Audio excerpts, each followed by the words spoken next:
So hypothetically, I don't know. Like I said, I'm not proposing this is what happened. I don't know. I'm just laying out an alternative narrative here. What if all of these scary things that you thought were true are actually true? What's up, gang? What's up, B-Bliss? What's up, David? Why so glum? Never that, baby. Never that. Not glum, but I am somber. Maybe not saying somber, but I'm about to lay out what could be a grim situation. Matter of fact, if you're not emotionally strong during this time, right? Like, if you're not somebody who's able to calmly absorb, I am concerned. That is a good word. I am concerned, actually. You know what? I very rarely get concerned, but I actually am concerned this time. And so that's what I'm going to talk about is my concern. So, real quick caveat, like I said, if you're not handling this emotionally well right now, this time that we're in, if this is causing you a lot of unnecessary stress and anxiety, then I highly encourage you to tune out of this conversation, okay? This isn't one of those conversations where normally I'm going to quell your sense of anxiety or stress or anything. This is going to be one where I kind of lay out, like I said in my story, is a conspiracy theory, something that B said that I'm kind of concerned about. And so my level of concern has reached a point where, like everybody says, I don't think I keep quiet about this anymore. Right? I think that I really need to speak about this. Okay. And so, this is a political opinion, right? Obviously, it has something to do with like how the presidency is being maintained right now, and what could happen with it. And so, I'm just putting out all these caveats right now. With all that being said, I don't care what your political opinions are. I don't care who you vote for. I don't care if you like what's going on or don't. Like, none of that matters to me. It matters, but I'm just saying you're an individual, so you're allowed your own personal opinion. This isn't an attempt to try and persuade you towards my opinions, okay? So let's just leave it at that. I'm going to put that in there right now. I don't care who you vote for.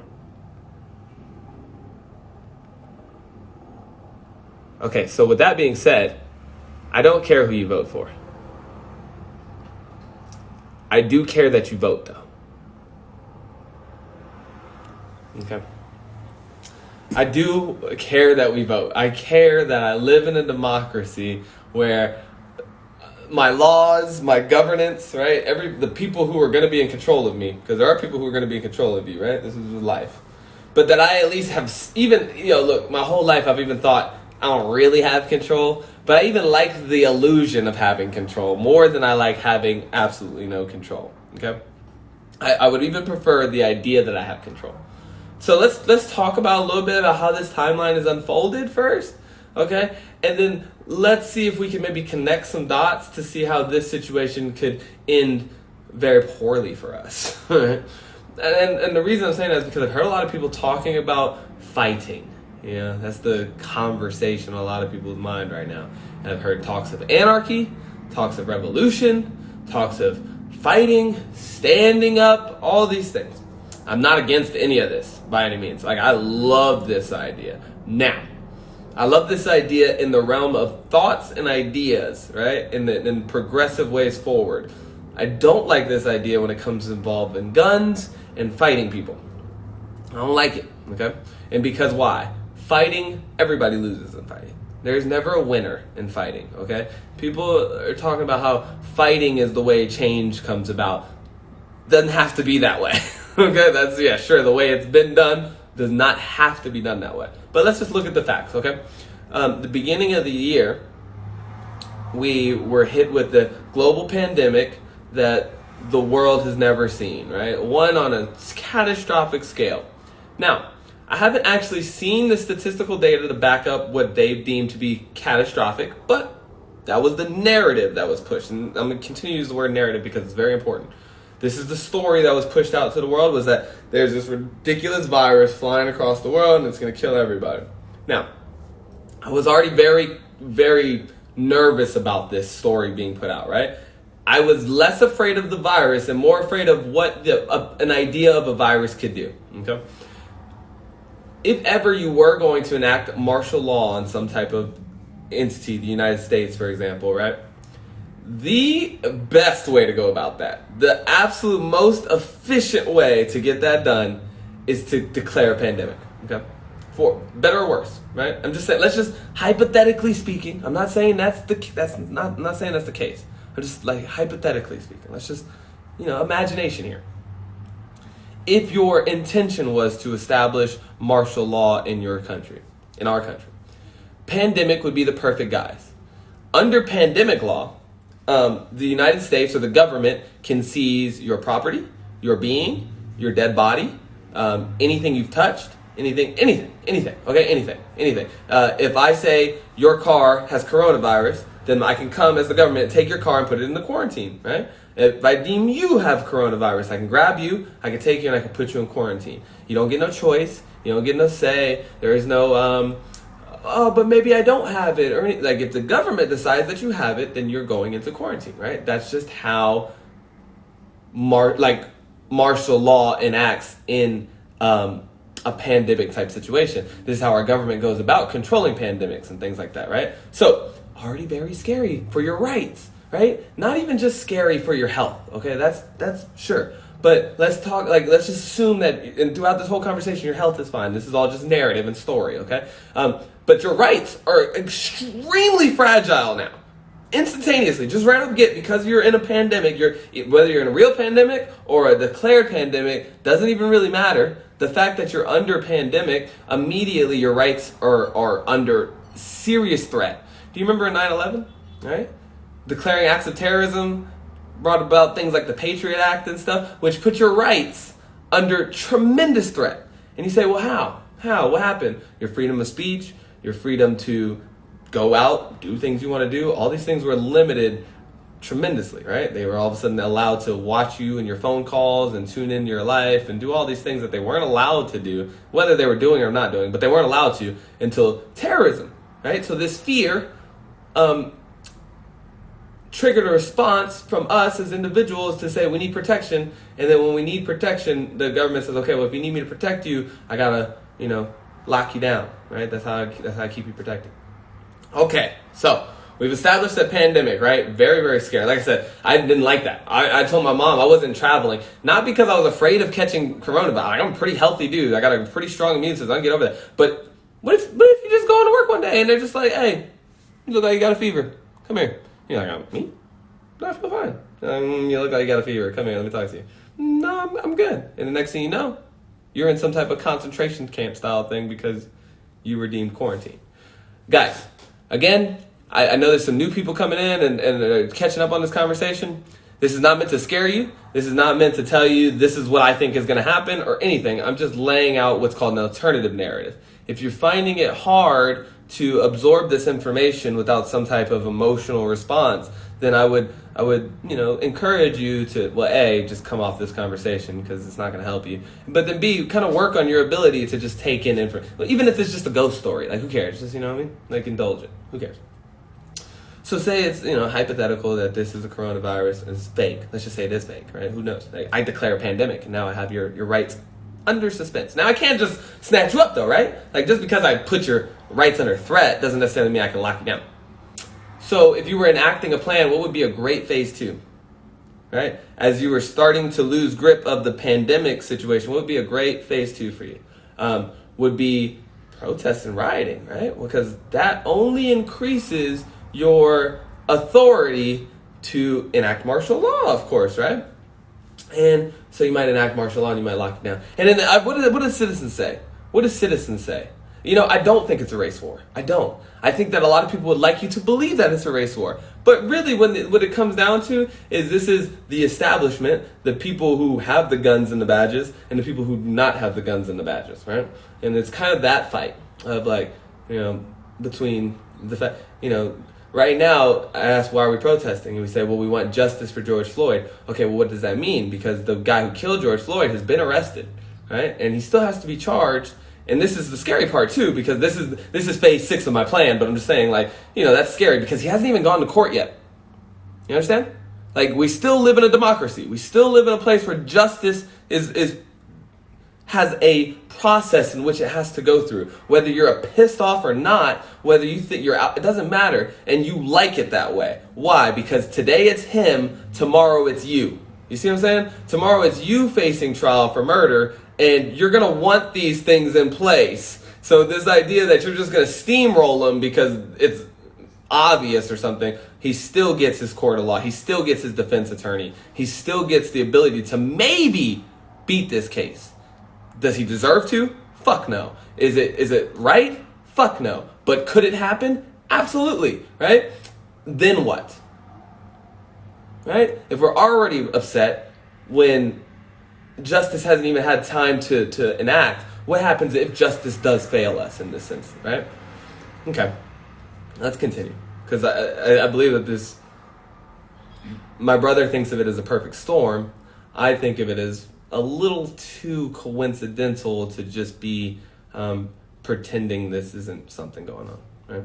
So now you protest and you cause social unrest, okay? This is not bad, right? Like you said, this is not a bad thing. Protesting's not wrong. That's in your constitution. You're allowed to do that. Why is it dangerous right now? Well, because protesting isn't wrong, but as we are seeing, that creates opportunities for a lot of mischief, okay? Opportunities for a lot of mischief.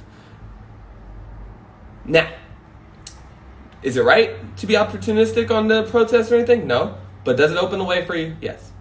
And that's what happened. We're seeing these mysterious things happening around us. I mean, everybody's calling it out. Everybody's seeing it. But I don't feel like we're connecting these blocks, though. Random bricks laid here. Random this. Random...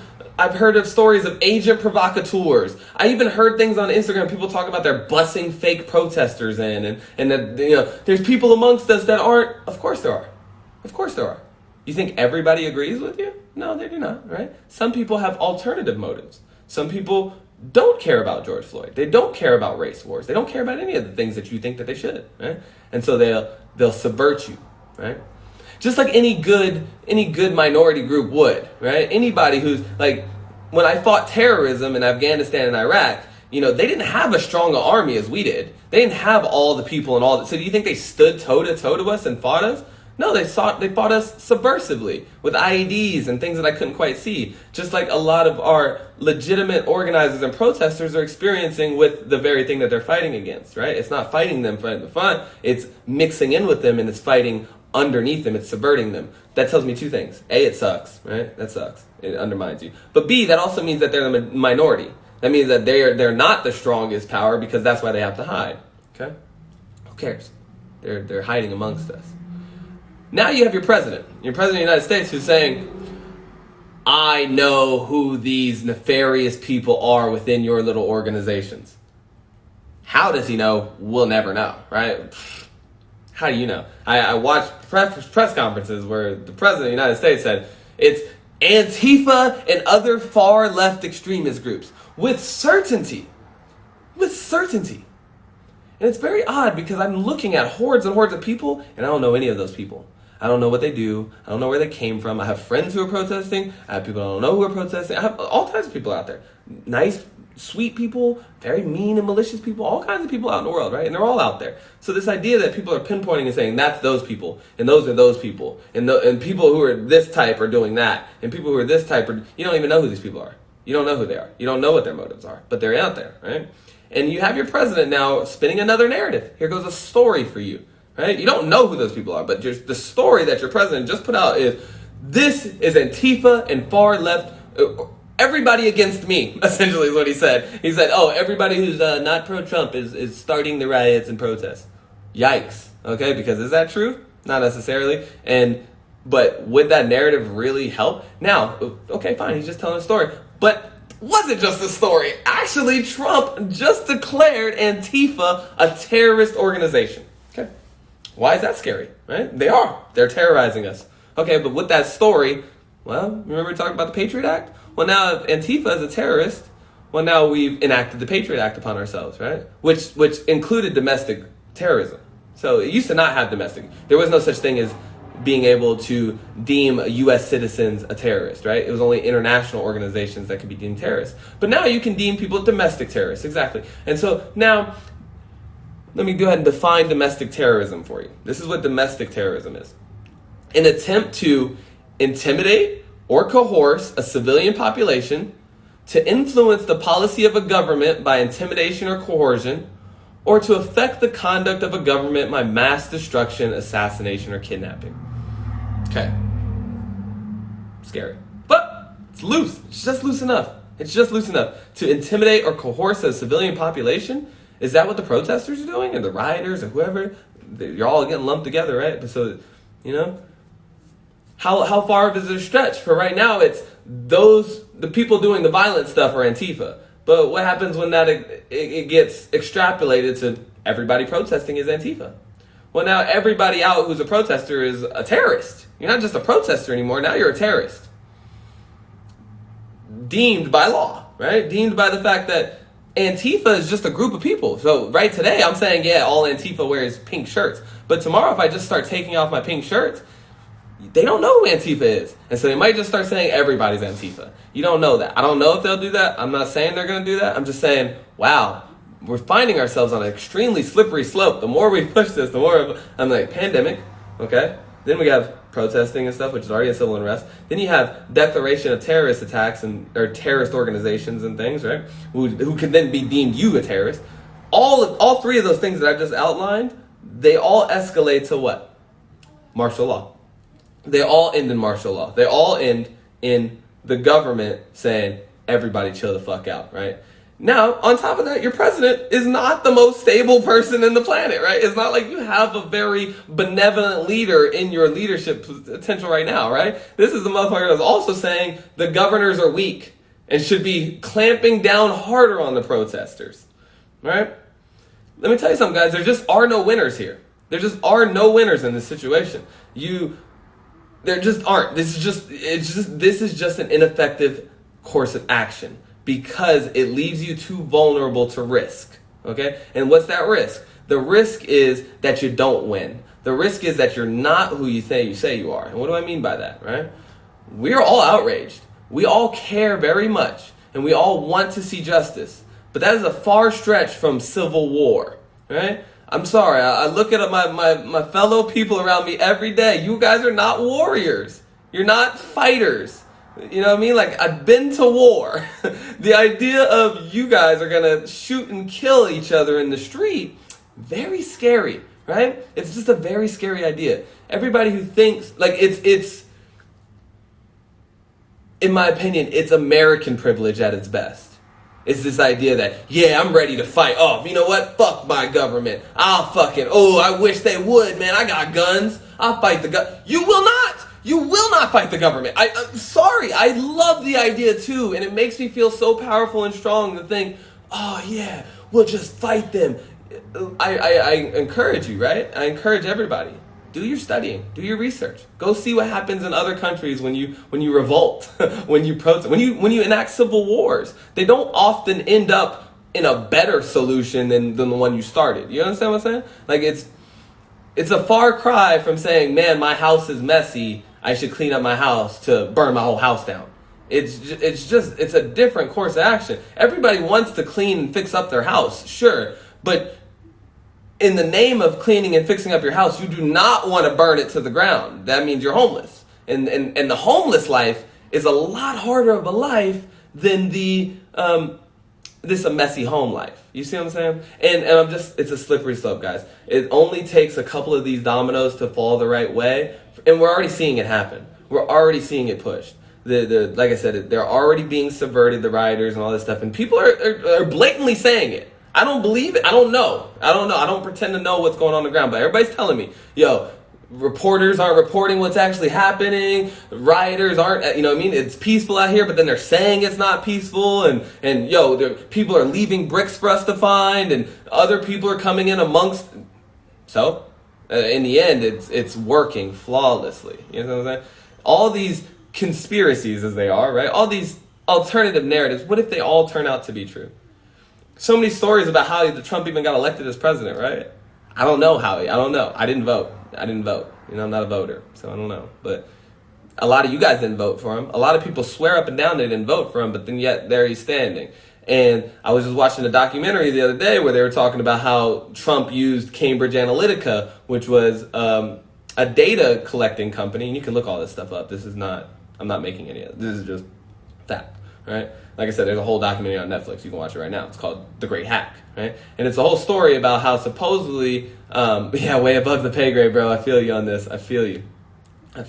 But they used our information, our Facebook information, our Instagram, all our social media data points to run really targeted propaganda ads towards you. So by using, which we all know, right? Like, companies already use this now. If I find out on your Facebook that you like Fanta soda, then I know to advertise Fanta soda to you. That's how your data is being used. But you might not have thought about how your data, my mom's a veteran, and so my mom's little thing gets scrolled, and I'm a veteran, and then so we get shown a bunch of Trump ads that say Trump's going to be the best president for you, specifically you veteran who likes Coke, who shops here and here. Trump is your man. And then, right? That could be highly persuasive to you if all you're watching is social media all day. And you know what I mean? Like, if that's your life. We're seeing how this could hypothetically happen, right? So, hypothetically, I don't know. Like I said, I'm not proposing this is what happened. I don't know. I'm just laying out an alternative narrative here. What if all of these scary things that you thought were true are actually true?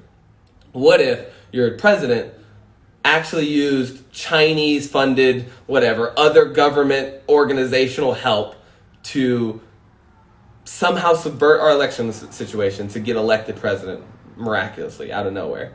And then, right before it was time for us to go ahead and move his ass on out and move on to the next, pandemic, civil unrest, martial law, all these things, 7 months before our election?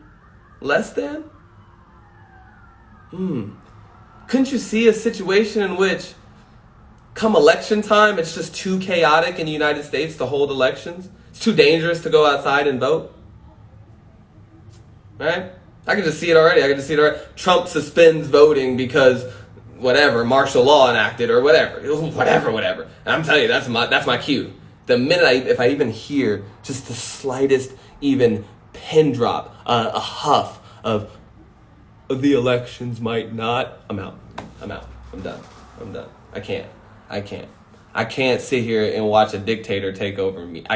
I just can't, And so that's why I'm talking about this. Like I said, it's not to scare you. I don't think that you should get up and fight. I don't, you know what I mean? I think that's what you should do, is you should really think, all of us should think, not just short term, not just with our rage and our anger, but let's use our logic. Let's use our reasoning. Let's use our ability to see the situation. Let's use the internet. We have so many tools at our disposal to organize, to educate, to be effective in change with or without our government. You see, we don't even need your government anymore to affect change. We can organize ourselves. We're showing that, but let's organize ourselves towards help, towards peace, towards, the one thing I keep asking myself is, what if every protester just went into black neighborhoods and tried to affect change, mentored a child? Everybody gave $5. It did anything in an actual black community, though. You see what I'm saying? Like, everybody just went and built something in a black community, or everybody just went and volunteered their time over the weekends to help people fix their homes, or anything, right? Anything to love thy neighbor. I love where you're at, James. Yeah, to go out there and, instead of being like, President Trump, President Trump doesn't care. We already established that like a long time ago. I mean, some people think he does. I don't know, but he doesn't seem to care like that, to me personally. And so this idea that we're going to convince him to care is really sketch to me. But I'm just saying, like I said, my brother thinks I'm a lunatic. I kind of sound like a lunatic. I mean, it always sounds ridiculous, right? It sounds ridiculous. I mean, it always does until it doesn't, until it happens, until all this just kind of gets a little too far out of hand.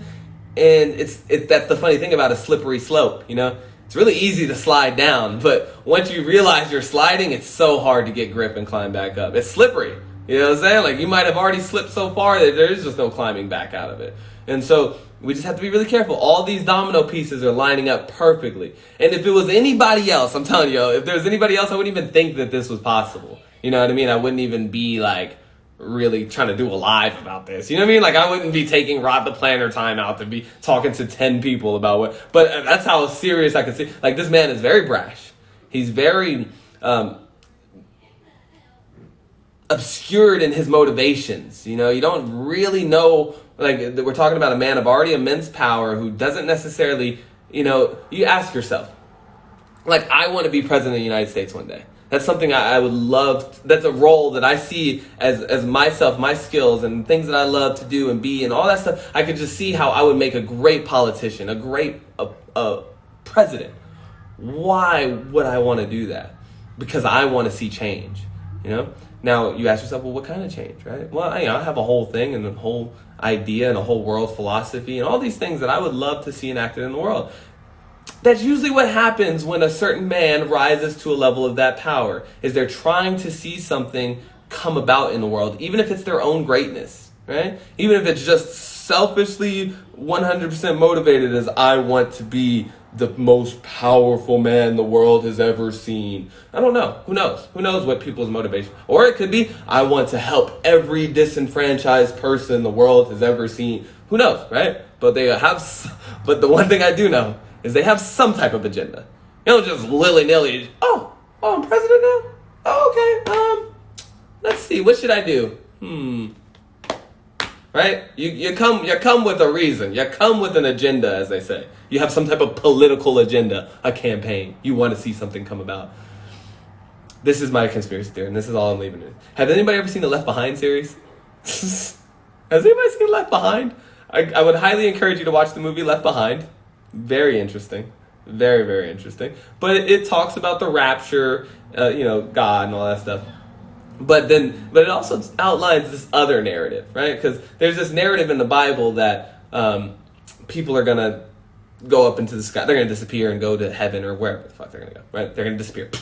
But after that, then the Antichrist will rise. And that's always, I never really, like I said, I'm not into I'm kind of into the Bible in the sense of like, it's a good book of morals, but it's not like a all-encompassing philosophy that I've found. You know, it's got a lot of holes is what I'm saying. Like I've looked through Christianity deep, and I understand if you're all about it, I get it. But for me, the philosophy has some holes. You know, there's just some big gaping holes in it. But one thing I always thought of, I remember watching that movie when I was 10 years old. It was like came out in like 2000. And I was like, yeah, you can see this. Like you can see that happening. You can see how somebody could make a couple sneaky little geopolitical moves and then just all of a sudden turn on you. Hitler didn't rise to power as Hitler, right? Like, he didn't come out and say, yo, I'm going to extinguish all Jews and take over half the world. That was not his platform, right? His platform was a strong Germany, a united Germany, a Germany that body was gonna be strong, right? And amidst that, they were having this underlying tension with the Jewish community, right? It was underlying. It wasn't like the main, everybody wasn't in this whole, I hate Jews. But they were having a problem because Jewish people were doing things that were kind of like subverting their economy and things like that. And a lot of people don't realize, a lot of Germans were frustrated with the Jewish people at the time, right? And so then here comes this guy. And then it wasn't until later that they started to adopt the whole superhuman race thing and like we would be stronger without these people. And then that like led to we should just kill all these people and then we'll be way better off. And it just gets ugly. It just gets ugly. And the dominoes start falling. And next thing you know, you're just wrapped up in a whole nationwide cult and you didn't even see it coming. And that's all I'm asking. That's all I'm saying. It's just, think about how that this plays out on a geopolitical scale, not just on I'm angry and it makes me feel good to express my anger, right? Even if you're upset, I get it. I'm outraged too. It snowballs. It does. And so, like everybody's saying, sometimes you just have to admit defeat. It's hard. It's hard to admit right now that we do have very little control over our political system, and we should reform it. We should reform it. And we should clean up our fucking house. You know what I mean? Like, everything that everybody's saying is true. But just right now. I'm being honest. Just, you know, like I said, when you look at history, there's certain times to do things, there's certain ways to do things, there's certain times not to do things, and just all types of different strategies that you have to put into play when it comes time to create change or some type of. And the idea can't be, God damn it, I'm so frustrated. Ah!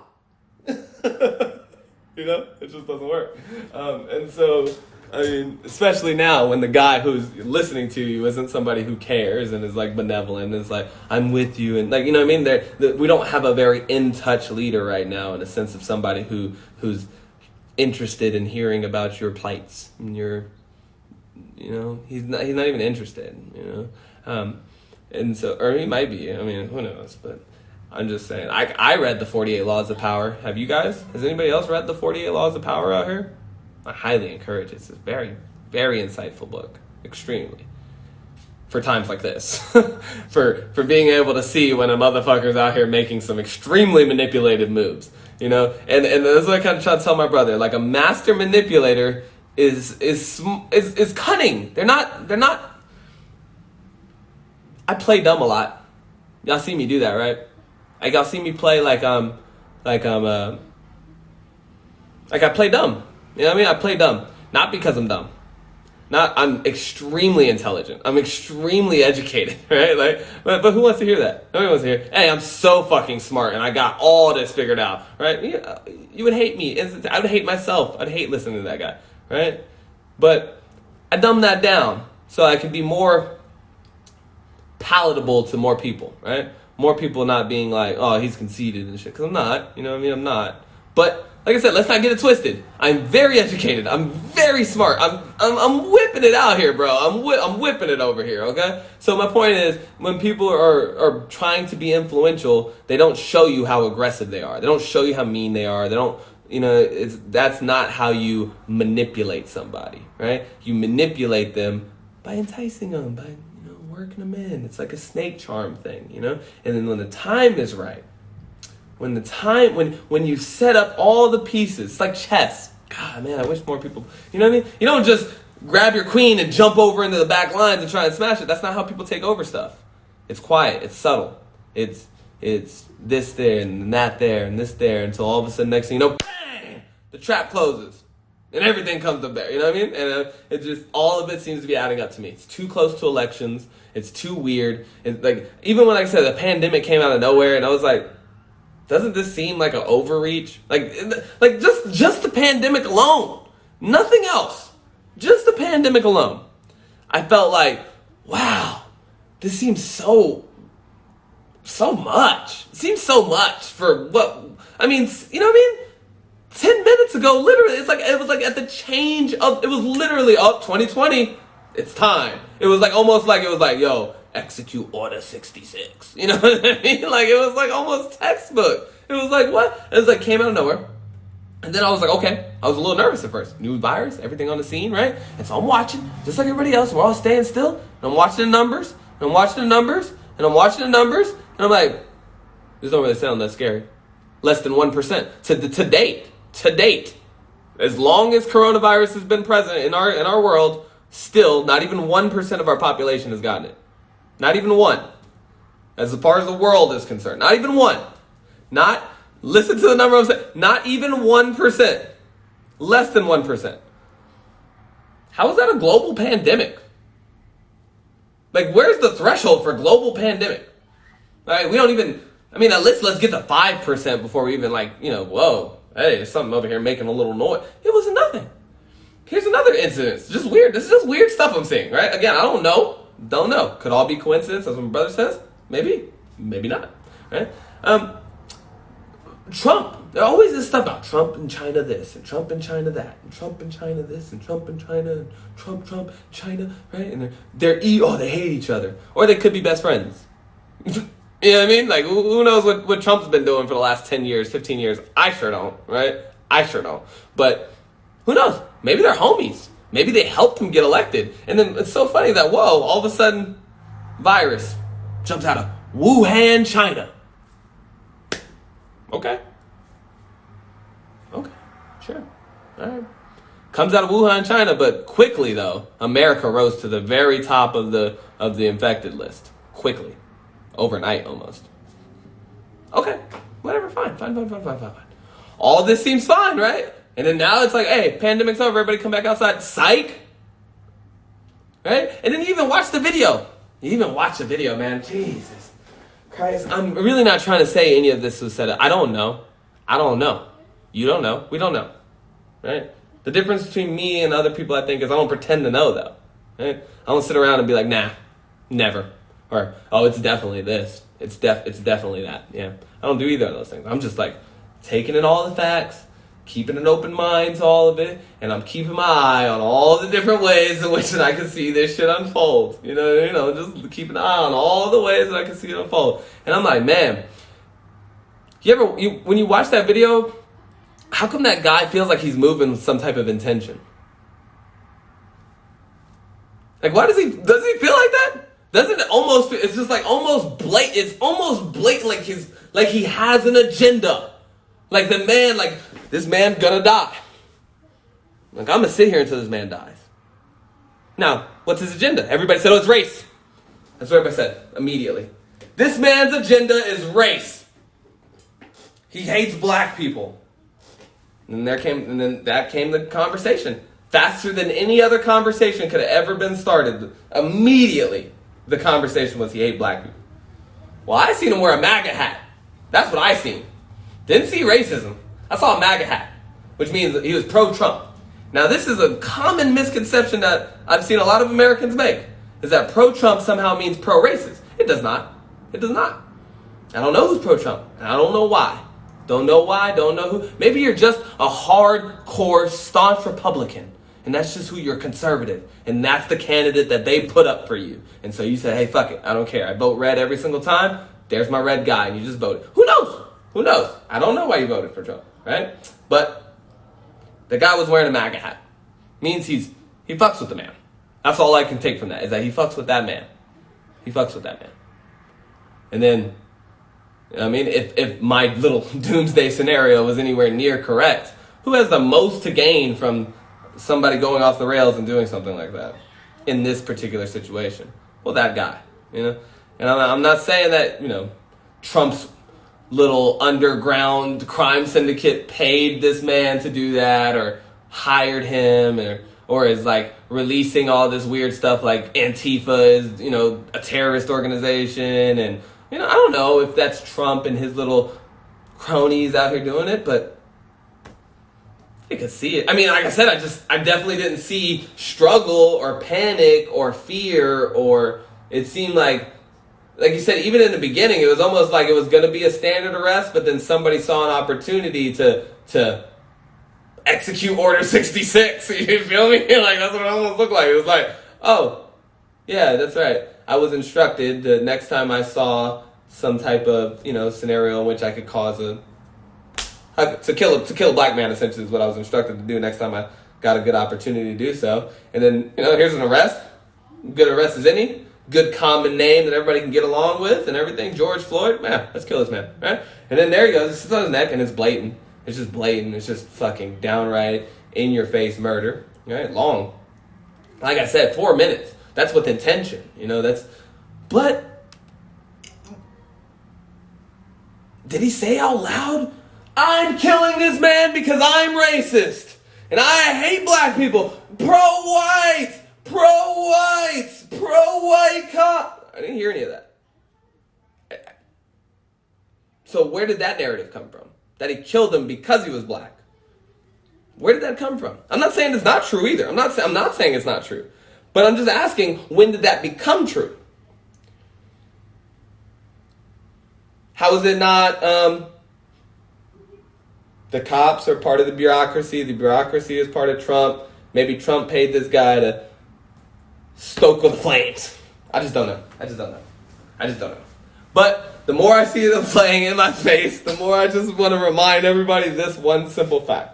This one thing that James has been saying on here is because James is my brother. He's been to war before. We've both been in the military. And just one thing I keep trying to remind, we need new training. We need new protocol. We need actually a police service, right? This is my biggest problem. Do you ever hear of the medical force? Do you hear of the fire force? Right? It's this we need libertarian principles is what we need. But, I mean, that's a whole other conversation for a whole other day. But my point is, yeah, you know, I would love to see my police turn from a force to a service. You know, like, hey, we need the police service, and then you come serve me, not walk around and force me to do the things that you need me to do or want me to do. So I think that that's the very problem. You know, remember, it's so funny how we had NASA? And it was cute. It was cool. It was all about research and learning and developing and studying space. But now we created the what? The Space Force, which means automatically, what's the difference? It is not fun. This is not polite. This is war. This is fighting. This is killing. This is force. It's Space Force. This is Space Army. Space killing. It's just immediately, once you put force in it, it's killing. It's forcing people to do things, which is scary in general. That's why I'm scared of all government. All government's scary. Let me tell y'all something. I'm telling y'all, bro, if there's one thing I'm not afraid of black people. I'm not afraid of white people. I'm not afraid of anybody. I'm afraid of badges. I'm afraid of guns. I don't like guns. And I definitely don't like badges because of this very reason. Because a badge is not in control of just the force, but in control of the narrative too. And that's dangerous, bro. That's dangerous. So yeah, you're right. Name anybody else in society that could snatch you at your boots. You could just be walking and somebody else could just snatch you out of all your freedom. Like even you still have to fight me. You have to enslave me. You have to, you know what I mean? Like me and you gonna scrap. But if the police roll up on you, no, there's no scrap. There's no nothing. You're gone. You're just done. And it's not because you're black. It's not because they're white. It's because they're police and you're not. That's why. Hey, you know why George Floyd died? Is it because there was a white cop? Or is that because there were cops? Because I'll tell you what, if I was there, I'd have kicked that nigga's ass right in front of the face. You all would have. You'd have whopped. Get off that man, bro. I ain't about to watch you kill this dude for no... Right? You'd have whopped him. Why didn't they whop him? Because he was white? Nope, because he was a cop. Right? So we understand what our problems are. Fine. Like I said, I'm with you. The problems are there. That's the one thing I'm trying to get everybody to understand is I haven't seen any dissension. We're all unanimous on this. For once and ever, we are all 100. I have yet to see anybody watch this video, see this video, and be like, I don't know, man. It didn't really look like murder to me. I think he was doing the right thing. I haven't seen that. You wouldn't even dare. You wouldn't even dare say that because it's not. Nobody thinks that. But here it is. That's the story going on, and it's just like, you know, you got to ask yourself even, what are people even protesting? What are we even protesting? The man was arrested. The other three weren't arrested. Okay, well, you know, due process. Let's give it time. Let's see how it plays out. I want to riot and throw up a fit whenever he doesn't even get, you know, crucified or whatever everybody wants to see happen to the killer, you know, because we always want to see something. I mean, I don't know, you know what I mean? They kill him or whatever, but what if they don't? Here's an even scarier solution. Here's an even scarier situation, right? Let's say I'm right. Let's just pretend I'm right, okay? Let's just pretend. Let's just pretend Trump's not our friend. He expedited the trial, right? He expedited sentencing on George Floyd's killer. Is that because he wants to see swift justice enacted and make sure that this man gets his just due? Or is it so that the proceedings and all those things can happen within the next 6 to 7 months, and if it goes the right way, increases social unrest and tension? Because I'll tell you what, I can tell you a perfect scenario. The pin might not drop right now. It might not blow over. It might not fucking blow up in our face this second. We might get away with it. But if we normalize our reaction to this, and we say this is a justifiable reaction, and then 6 months from now, when he goes on court and on trial, and Trump, the president of the United States, the most powerful motherfucker out here. You know how judges have those back rooms? You know how they go back into the judges' chambers? What happens back there? What do they talk about? What do they do? What are they thinking about? I don't know, and you don't know either. But imagine a scenario in which big judge, whoever the fuck, who's presiding over this case is sitting back there, and then the phone rings. Hello? Hey, this is the President of the United States. This man's going to walk free. I can't do that. You're going to do that, right?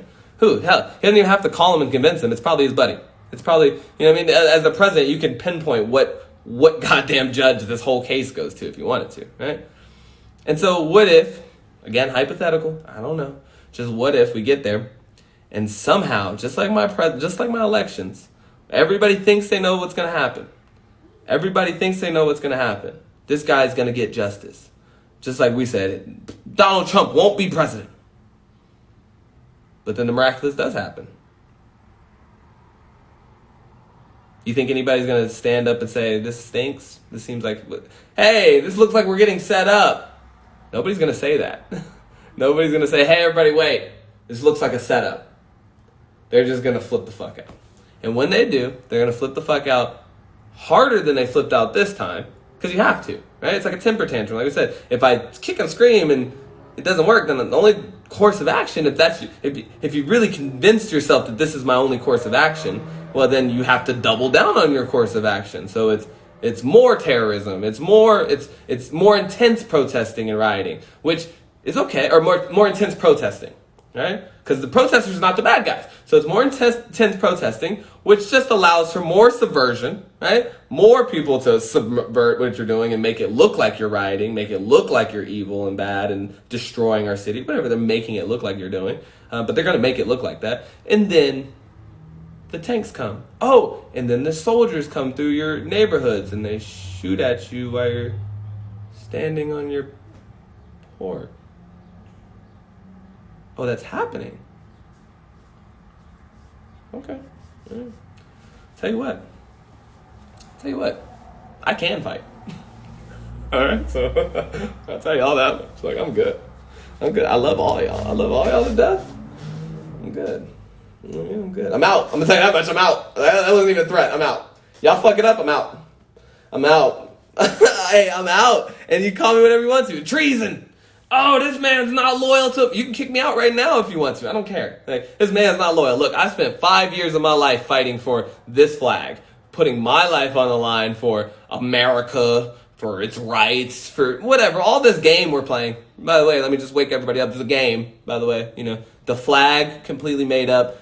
Constitution completely made up. Government, all it's a game. It's a game to start with. But, you know, I fought. I bled. I sweat. I teared for that idea.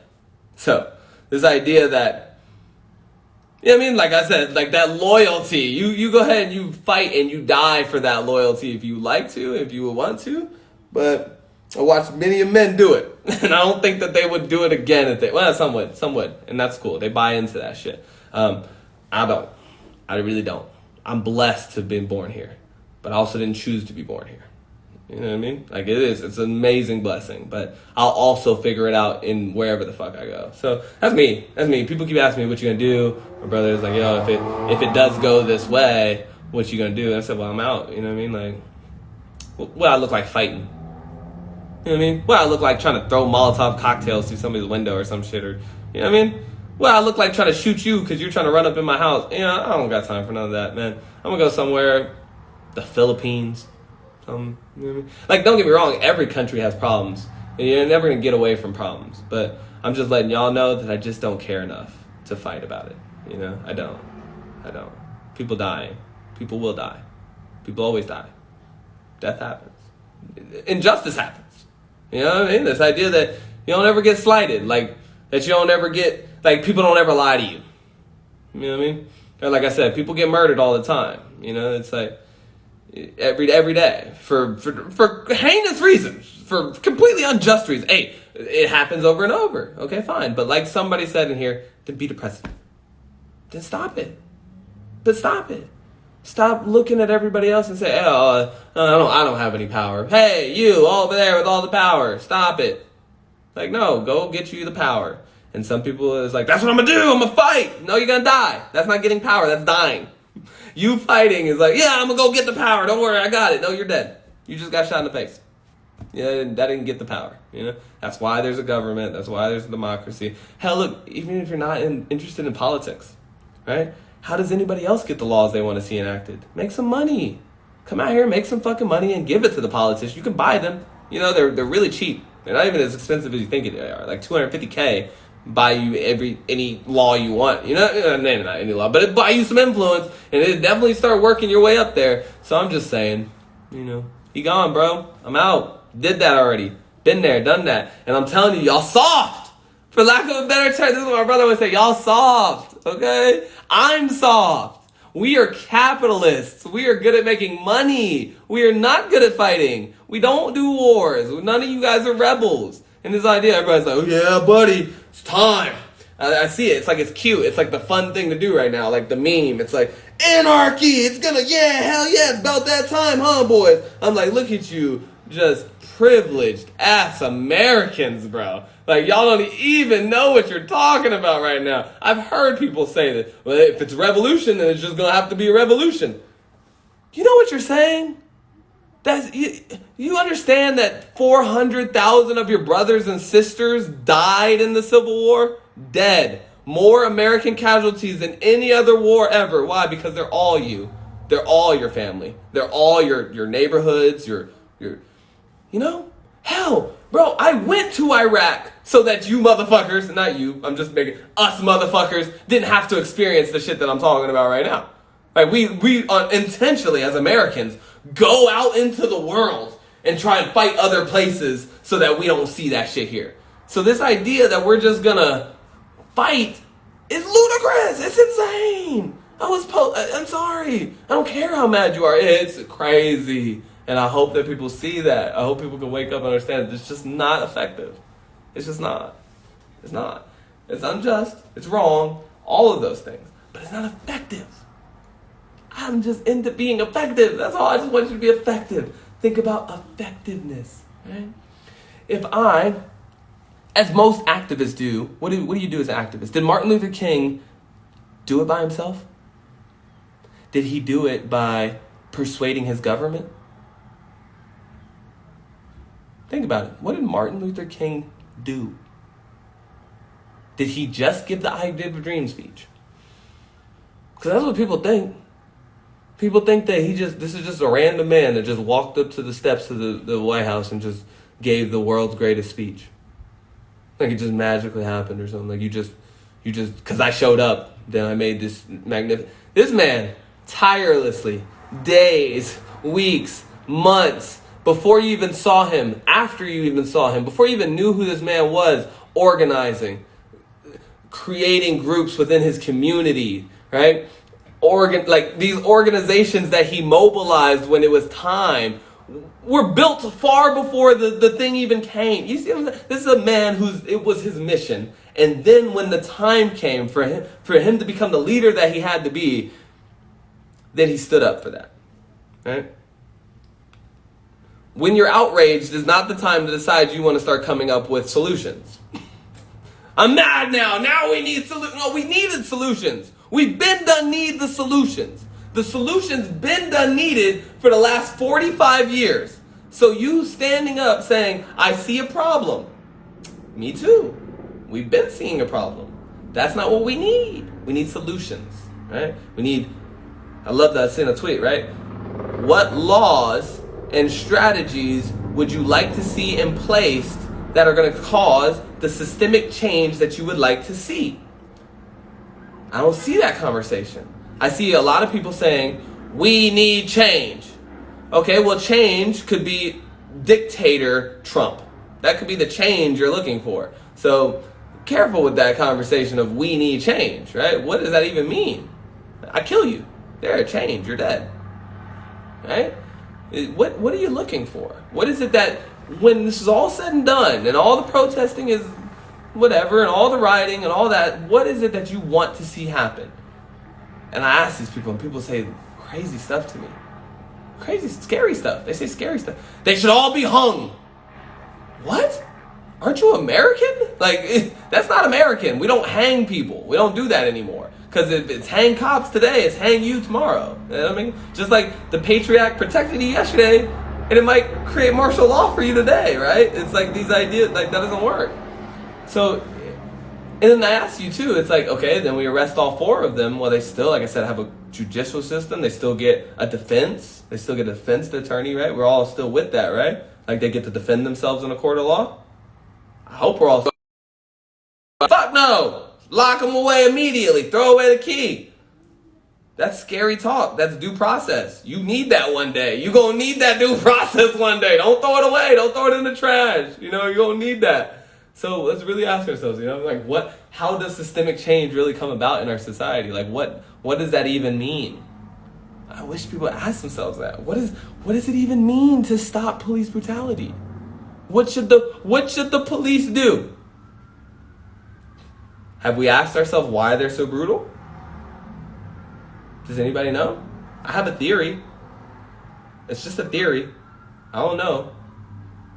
Anybody interested? I'll give you my theory, right? It's not a justification, but it's a theory of why you might be police brutal. 2 days ago, curfew, a form of martial law has already been enacted in Los Angeles and probably other places too. So we're under curfew and we're not allowed outside and all those things, right? So 2 days ago, I was watching news and all this cracked down for the first time. And the Los Angeles Police Department said, I'm going to mobilize every unit that we have, right? Full mobilization of Los Angeles Police Department, which hasn't happened in 20 years. Hasn't happened since 1992 probably, right? Okay. Everybody. Great. Everybody comes in. They should, right? Guess how many people they had? 9,000 people strong. That's the Los Angeles Police Department is 9,000, not killers, not evil, nefarious. These are people with jobs. Just like back in the day when I was in the military, and you saw, not me per se, but my fellow military member. When you came back from Vietnam, they would call us baby killers and like, oh, you fucking murderers, you killing those, you napalm. No, I'm just doing what I'm told. I don't even have control over that. People act like you should have control. You wish you did. Go to war. Like go to war. And then tell me if you actually have as much control as you think you do when it's your life. When it's your life. Your life. So, anyways, I digress. 9,000 strong. How many people live in Los Angeles? 4 million. 4 million. 4 million in the city of Los Angeles. 10 million. 10 million in the region. 10 million. That's one officer to every 433 people. 433 people per one officer. Now you're going to try and tell me that if you were battling those odds every single day of 433 to 1, you wouldn't be out here trying to pump your chest up and make yourself look a lot bigger than you are. I know you would. Pufferfish do that. Pufferfish in the bottom of the ocean who are scared, who have to defend themselves, they puff up real big and they make it seem like they're so much stronger and so much powerful than they actually are, right? And they're intimidating and they're like, hey, stay away from me. You better fucking... Not because they're mean, but they're afraid. And I would be too if I was facing 400... Now, are all 400 of us trying to kill cops? No. Mm-mm. But it only takes one. Doesn't take 433 people to kill you. It only takes one. And who is that one? Where is he? Where's that one out of 433 people that's trying to kill you? You point him out to me. What's he look like? You don't know. You don't know what he looks like. You don't know who he is. He could be that guy, could be this guy, could be that guy, could be any guy.